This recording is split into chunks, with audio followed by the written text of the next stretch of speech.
আমাদের বাসার ভাতিজি ভাতিজা এবং ছোট ভাই বোনেরা সহ একটা পিকনিকের আয়োজন করেছে। তো অনেক জায়গায় এটাকে বলে ভুরকা ভাত, অনেকের জায়গায় বলে পুসনা এবং অনেক জায়গায় এটাকে বলে পিকনিক। বিভিন্ন জায়গায় বিভিন্ন ধরনের ভাষায় এটা প্রয়োগ করা হয়। আলহামদুলিল্লাহ, কথা না বাড়িয়ে আমাদের পরবর্তী প্রোগ্রামে আমরা চলে যাব। তো সবাই যেহেতু রান্না করে খাবে, মোট সদস্য সংখ্যা হবে 10 থেকে 12 জন এবং তারা ডিম আনাইলো, বিভিন্ন ধরনের সবজি এবং চাল বাসা থেকে যার যার সবাই দিল।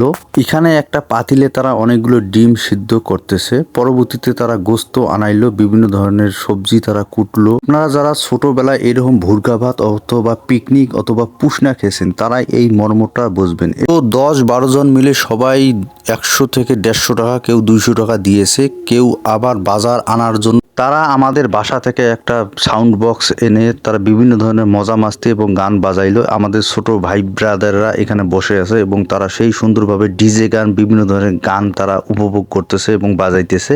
তো আমাদের যেহেতু পাশের জমিতে আমরা ভুট্টা লাগাইছি, তো এখানে অনেকগুলো পাখি এসে আমাদের ভুট্টার ক্ষেতগুলো বা ভুট্টার গাছগুলো খেয়ে ফেলছে।